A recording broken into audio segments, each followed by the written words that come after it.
Bismillahirrahmanirrahim. Assalamualaikum warahmatullahi wabarakatuh. Syukur alhamdulillah kita bisa berjumpa lagi di channel ini. Sholawat dan salam selalu dan tetap tercurahkan kepada junjungan kita Nabi besar Muhammad sallallahu alaihi wasallam. Allahumma sholli ala sayyidina Muhammad wa ala ali sayyidina Muhammad. Harapan dan doa saya semoga saudaraku semuanya selalu diberikan kesehatan, dilapangkan rezekinya, diampuni dosa-dosanya, dan dipanjangkan umurnya. Amin ya rabbal alamin. Sahabat beriman yang dirahmati Allah, dalam agama Islam, zina merupakan salah satu dosa besar yang sangat dibenci oleh Allah. Dalam kehidupan sehari-hari, kita mungkin tidak menyadari bahwa ada banyak bentuk zina yang harus dihindari, baik itu secara lahir maupun batin. Pada kesempatan kali ini kita akan membahas larangan-larangan dan konsekuensi dari berbagai bentuk zina dalam Islam. Kita akan melihat betapa pentingnya menjaga hati, pikiran, dan perilaku kita agar terhindar dari perbuatan yang melanggar aturan agama. Yang pertama, zina kolbi, yaitu zina yang terjadi dalam hati. Al-Quran dalam surah Al-Baqarah ayat 235 memberikan penekanan yang kuat terhadap pentingnya menjaga kebersihan hati. Dengan firman Allah, dan ketahuilah bahwa Allah mengetahui apa yang ada dalam hatimu, maka takutlah kepadanya. Hal ini menggarisbawahi bahwa pikiran dan perasaan yang kita simpan dalam hati juga menjadi objek pengawasan Allah. Dalam hadis yang diriwayatkan oleh Bukhari dan Muslim, Rasulullah menjelaskan, sesungguhnya di dalam tubuh ada segumpal daging. Jika ia baik, maka baiklah seluruh tubuh. Dan jika ia rusak, maka rusaklah seluruh tubuh. Ketahuilah bahwa itu adalah hati. Dari kedua kutipan ini kita memahami bahwa menjaga kebersihan hati adalah kunci utama dalam menghindari zina kolbi. Karena hati yang suci akan menghasilkan perbuatan baik, sedangkan hati yang tercemar akan menghasilkan perbuatan buruk.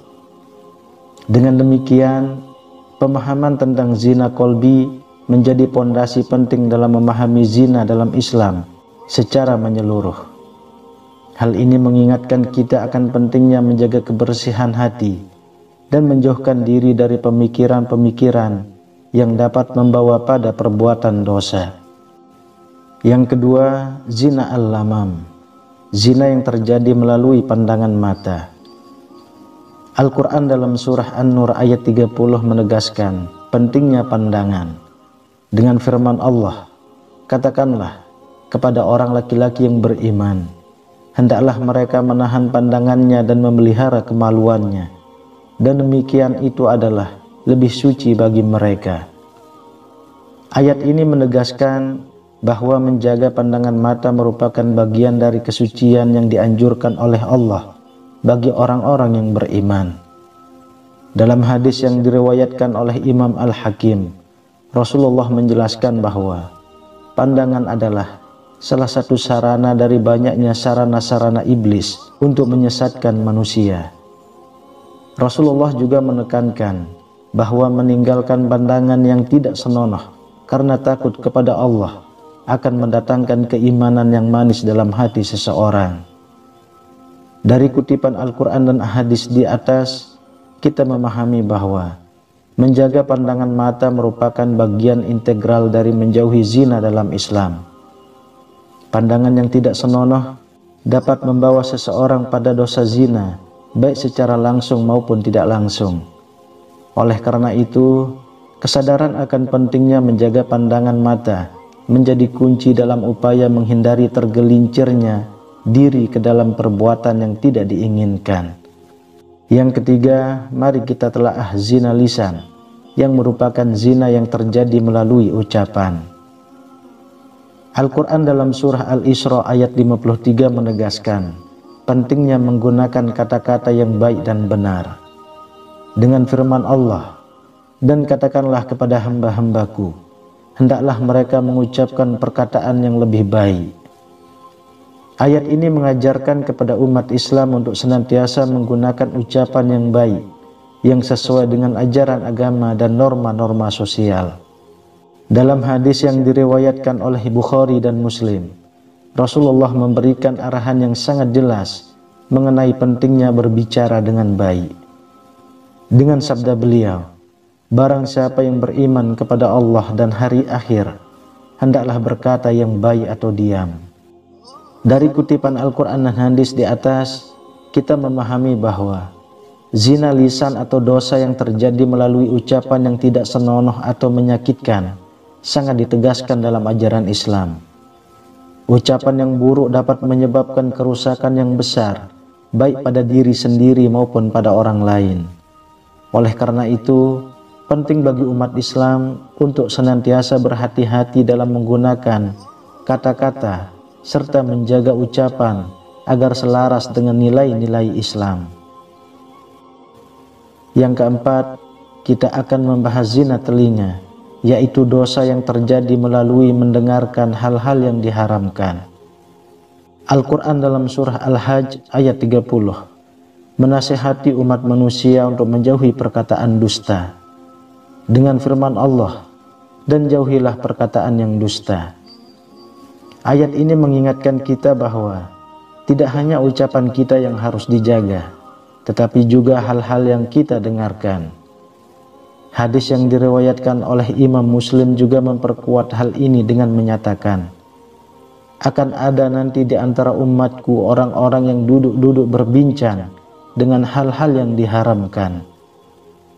Rasulullah menegaskan bahwa mendengarkan pembicaraan yang tidak bermanfaat atau diharamkan adalah perilaku yang tidak sesuai dengan tuntunan Islam. Dari kedua sumber tersebut, kita memperoleh pengertian bahwa zina telinga seperti mendengarkan gosip, fitnah, atau pembicaraan yang menyesatkan sangat tidak dianjurkan. Hal ini bisa membawa dampak negatif pada spiritualitas dan perilaku seseorang. Oleh karena itu, sangat penting bagi setiap muslim untuk memilih secara bijak apa yang mereka dengarkan dan dari mana mereka mendapatkan informasi. Yang kelima, zina yadin, yaitu dosa yang terjadi melalui tangan. Al-Quran dalam surah Al-Isra ayat 32 menegaskan larangan mendekati zina. Dengan firman Allah, "Dan janganlah kamu mendekati zina. Sesungguhnya zina itu adalah suatu perbuatan yang keji dan suatu jalan yang buruk."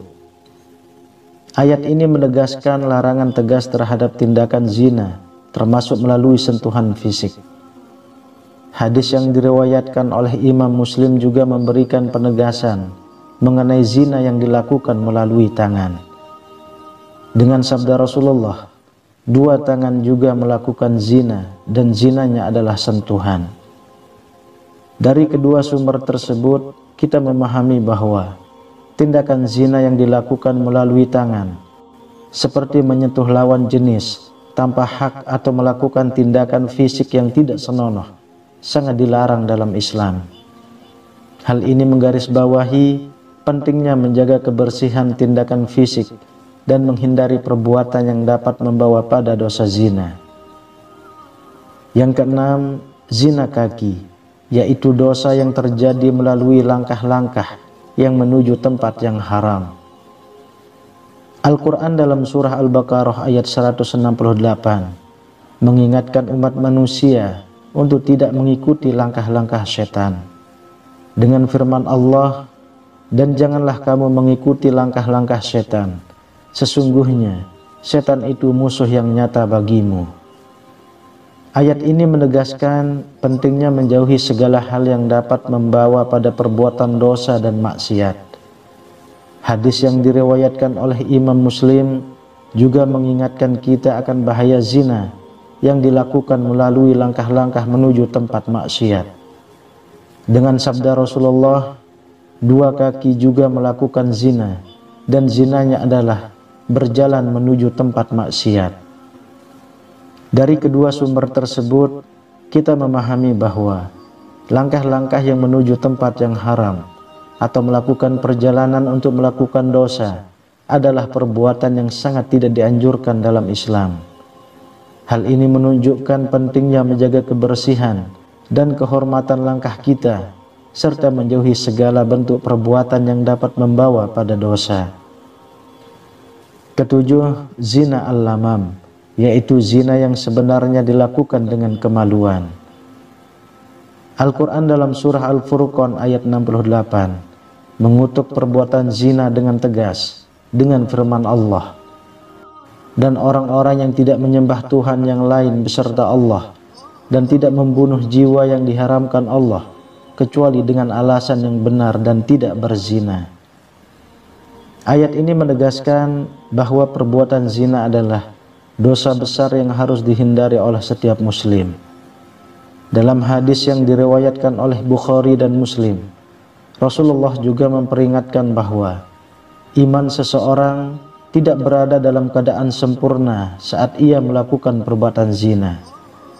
Dengan sabda beliau, tidaklah seorang pezina itu berzina saat dia dalam keadaan muslim. Dari kedua sumber ini kita memahami bahwa zina yang dilakukan dengan kemaluan adalah salah satu dosa terbesar dalam Islam. Hal ini tidak hanya merusak diri sendiri, tetapi memiliki dampak yang merusak masyarakat secara keseluruhan. Oleh karena itu, penting bagi setiap muslim untuk menjaga diri dari perbuatan zina dan selalu berusaha menjaga kesucian diri. Yang kedelapan, zina muhsan, yaitu zina yang dilakukan oleh orang yang telah bersuami atau beristri. Al-Quran dalam surah An-Nur ayat 2 menegaskan hukuman bagi mereka yang berzina, baik laki-laki maupun perempuan. Firman Allah Subhanahu wa ta'ala, perempuan yang berzina dan laki-laki yang berzina, maka deralah tiap-tiap seorang dari keduanya 100 kali dera.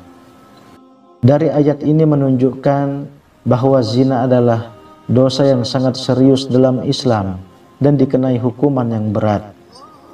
Dalam hadis yang diriwayatkan oleh Imam Muslim, Rasulullah menjelaskan hukuman bagi pelaku zina, baik yang belum menikah maupun yang sudah menikah. Beliau bersabda, ambillah dariku, sesungguhnya Allah telah menjadikan jalan bagi mereka perempuan yang berzina, yang belum menikah dengan belum menikah, hukumnya dicambuk 100 kali dan diasingkan selama 1 tahun. Dan yang sudah menikah dengan yang sudah menikah, hukumnya dicambuk 100 kali dan dirajam. Dari kedua sumber tersebut, kita memahami bahwa zina oleh orang yang telah bersuami atau beristri adalah pelanggaran serius terhadap norma-norma moral dan hukum Islam. Hukumannya sangat berat sebagai bentuk penegakan keadilan dalam agama Islam. Kesembilan, zina ghairu muhsan, yaitu zina yang dilakukan oleh orang yang belum bersuami atau beristri. Al-Quran dalam surah An-Nur ayat 2 menegaskan hukuman bagi pelaku zina, baik laki-laki maupun perempuan, dengan firman Allah Subhanahu wa ta'ala, perempuan yang berzina dan laki-laki yang berzina, maka deralah tiap-tiap seorang dari keduanya 100 kali dera. Dari ayat ini menunjukkan bahwa zina adalah dosa yang sangat serius dalam Islam dan dikenai hukuman yang berat tanpa memandang status perkawinan. Dalam hadis yang diriwayatkan oleh Imam Muslim, Rasulullah menjelaskan hukuman bagi pelaku zina yang belum menikah.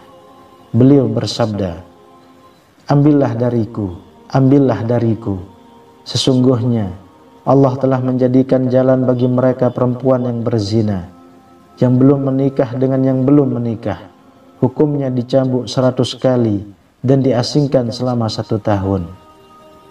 Dari kedua sumber tersebut, kita memahami bahwa zina oleh orang yang belum bersuami atau beristri tetap merupakan pelanggaran serius terhadap norma-norma moral dan hukum Islam. Hukumannya sangat berat sebagai bentuk penegakan keadilan dalam agama Islam. Kemudian yang ke-10, kita bahas zina perselingkuhan, yaitu pengkhianatan dalam pernikahan. Al-Quran dalam surah Al-Mu'minun ayat 8 menekankan pentingnya memelihara amanah dan janji. Dengan firman Allah, dan orang-orang yang memelihara amanat-amanat dan janjinya. Ayat ini mengingatkan bahwa setiap orang harus menjaga komitmen dan janji yang telah diucapkan termasuk dalam konteks pernikahan. Dalam hadis yang diriwayatkan oleh Imam Bukhari dan Muslim, Rasulullah mengingatkan bahwa setiap individu bertanggung jawab atas tindakannya. Dengan sabda beliau, setiap kamu adalah pemimpin, dan setiap kamu akan dimintai pertanggungjawaban atas yang dipimpinnya. Dari kedua sumber tersebut, kita memahami bahwa perselingkuhan merupakan bentuk pengkhianatan serius terhadap janji pernikahan dan amanah yang dipikul oleh setiap individu. Hal ini menunjukkan pentingnya menjaga komitmen dalam hubungan suami istri dan memperlakukan pasangan dengan kejujuran serta keadilan. Wallahu a'lam bishawab. Demikian yang bisa saya bagikan. Semoga bermanfaat untuk kita semua. Amin ya rabbal alamin. Assalamualaikum warahmatullahi wabarakatuh.